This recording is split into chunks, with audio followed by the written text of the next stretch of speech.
And Jazz Chisholm is in the middle of this whole thing. This guy he's electric. I mean, you can't take your eye off him when he's on the field. What do you make of what you see? The first time I saw Jazz Chisholm, I was like, man, that guy plays the game a little different. You know, and I just love his ability to just have the swagginess with him being just a really good all-around player. But I'm going to show you a little bit about what I mean by the swagginess and what I mean by the smile, what I mean by the chains, what I mean by the hair. It takes a different guy to come into the league and just know who he is. And I think he knew exactly who he is. He's very comfortable under his own skin. He feels like he can play. He feels like he can be very elite. And what I mean by that is showing out. This is a guy who can not only slug, but he can also run. There's only two other guys that can do what he's doing right now when it comes to barrel percentages and speed sprint. That's Baron Buxton and Mike Trout. So he knows he can do that. Oh, and by the way, he can play some defense too. I mean, we've seen him do his thing. We've seen him obviously dive for balls. I love this about him. A tool that's called I don't care. and I mean, I use it to my fullest potential. I mean, I just go out there and have fun. I don't care what nobody else has to say. I'm out here living my life and enjoying the game, you know what I mean? And right now, he's doing just that. He's not caring so much. He's playing the game the right way. He's running hard. He's playing good defense.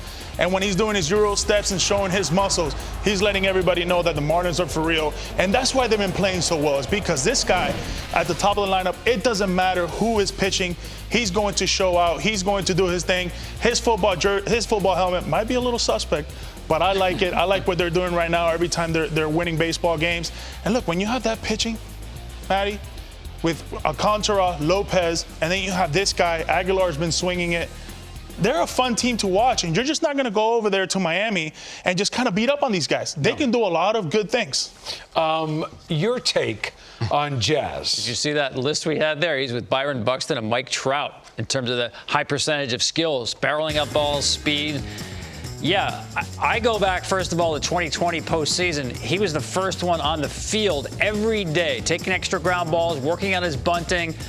And I saw him hit balls like in the second deck in right field. And I was like, wow, I didn't know this guy was a power hitter. You're seeing it this year, the way the ball jumps off the bat, the barrel percentage obviously off the charts. And here's the slugging leaders percentage. Jazz Chisholm, among the leaders in slugging? Yeah, you know why? He has incredible hands. He's pulling the baseball 51% of the time, right? And he's a much better hitter against breaking stuff than he is against fastballs. I just think his hands are so fast. He's able to adjust. I mean, athleticism we talk about on the bases and on defense, sometimes in the batter's box as well. We saw him in your highlight there getting to a lot of different pitches, making adjustments on breaking pitches especially. He's really good at it. His hands are fantastic. Tom, one of the things I see with him is how calm he is with his base. Right, you see most guys that slug like that, big leg kick, big swing and miss guy. He's not necessarily like that. He's kind of wider. He's kind of more simpler.